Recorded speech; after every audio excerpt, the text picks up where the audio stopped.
Hello, welcome back to Homebuyer 101 class. This portion of class is going to cover searching for a home. What's involved in that process? As we said earlier in class, you do have the ability to use a real estate professional to help you in the process. You can have a buyer's agent that looks after just your interest in the process and helps you remember all those little details that are involved. One interesting thing to note about buyer's agents is that 30 and 40 years ago, there were still buyer's agents helping buyers buy houses.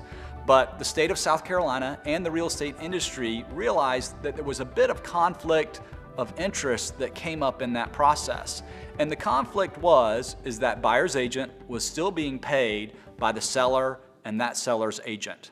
So the question was, who was their loyalty given to? Was it that buyer that they were helping, or was it the seller who was paying for them? An example of that might be a buyer back in the day finds a house they want to put an offer in on, they put an offer in on it, that seller's agent calls the buyer's agent back and says, if we come down just a little bit, just this much, do you think the buyer would take that deal?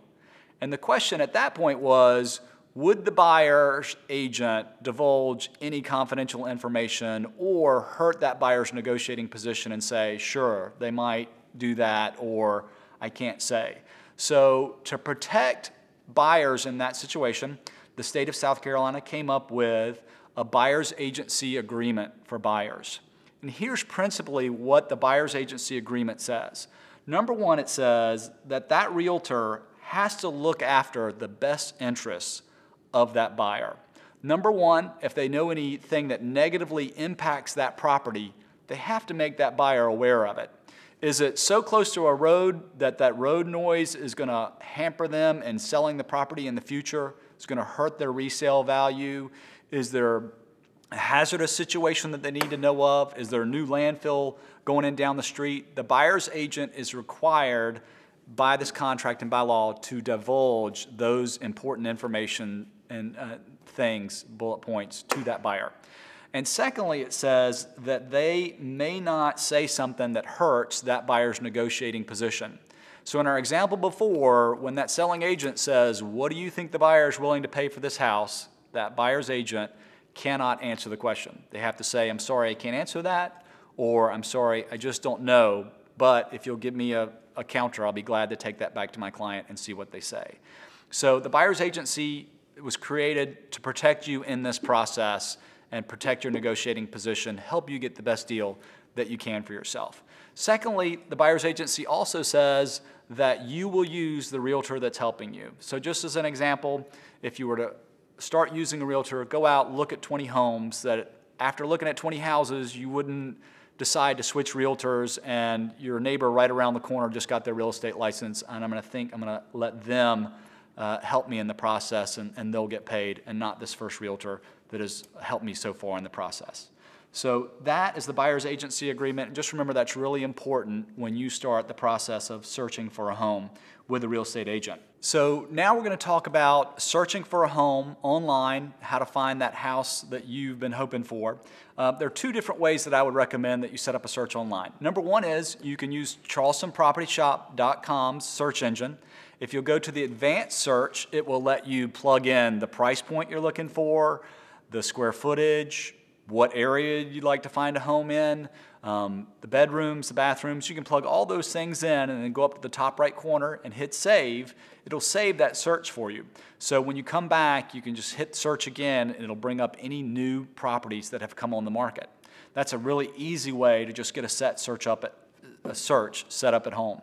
You can also come in and sit down at one of our local offices. I can meet you at my Broad Street office and set up a search through our local MLS system. What that will do for you is it'll still set up the similar parameters of what price range and what square footage and what areas you're looking in for a home, but it'll also set up a search that will email you new properties as soon as they hit the market. And so each night at 12:30, all the new listings hit the market. If there's one that falls within your parameters, it'll automatically email that to you probably at 1 in the morning. And when you get up in the morning, if you pull up your email, you'll see, hey, there's a new listing that came up in my search. Let's take a look at it and see if it's something I would be interested in. You know, as you begin your search process for a home, there's something I want you to think about that most people don't realize. A lot of buyers, the majority of buyers, when they are looking for a home, have a tendency to choose neighborhoods first and houses second. Now, it's not always one neighborhood. Sometimes a buyer will come and say, you know, we really like these 2 or 3 neighborhoods. Or, you know, there are 4 or 5 neighborhoods that we've narrowed it down to. If we could find a house in that one neighborhood, that would be great. And the reason that people choose neighborhoods is for location. Neighborhoods have different amenities. They might have a pool. Some neighborhoods have 2 pools in our area. My neighborhood has 2 pools, a tennis court, walking trails, 3 different playgrounds for kids. There are just a lot of different things that different neighborhoods have. So every once in a while, we will have a buyer that's just looking for that perfect style of a house that they're looking for. It doesn't quite matter what neighborhood it's in. But a lot of times, people do have a tendency to hope they're finding the house they really like in one of a couple neighborhoods. So in thinking about that, as you set up your search and start to look through some of the houses that are coming up in your search, if you see some neighborhoods that you've not been through before, or if you're new to the area and haven't been through several of these neighborhoods, I recommend just taking some time to maybe drive over and drive through the neighborhood and see what you think. See if you like that neighborhood. Before somebody drags you through 10 houses in the neighborhood, it's not a bad idea to just drive through and see if you like that neighborhood. I'll even go a little bit further to say a great idea might be to drive over when you get off work. If you normally get off at 5 o'clock, drive over as soon as you're off work at 5. That's going to tell you how long your commute's going to be back to home every day. So that's one thing I'll say up front is feel free to get out and drive some neighborhoods, see what you like, and see where you think you might want to own a home. Okay, a final few things to remember when searching for a house. Number one, sometimes people are driving around looking at a neighborhood and see a house they liked in that neighborhood, so they're out checking the neighborhood out, and they see a sign on a house, and that house looks really interesting, but it didn't come up in their search. Normally what has happened there is that house is just outside their price point, above or below, or it's a little bit smaller or larger than the square footage that you were looking for, or it's already under contract is what happens a lot of the time.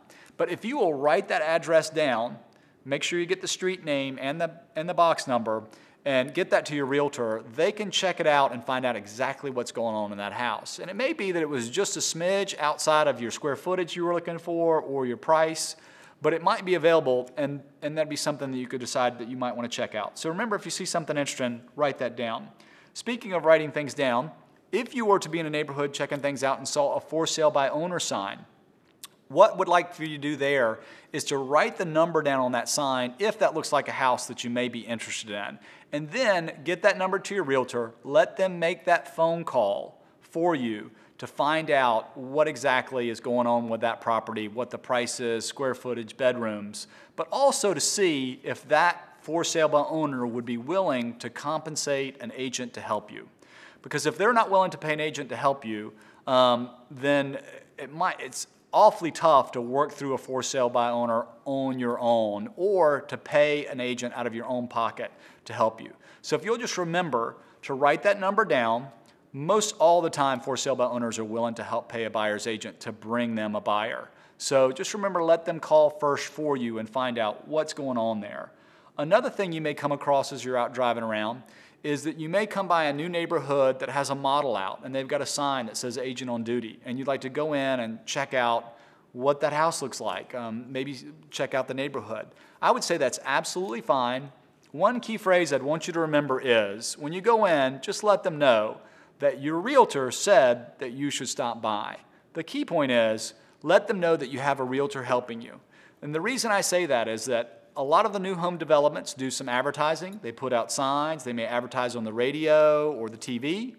And if they feel like that advertisement has drawn a buyer in and they paid for the advertising and they found a buyer from that advertising, they may not be willing to pay an agent to help you because that agent did not bring them the buyer.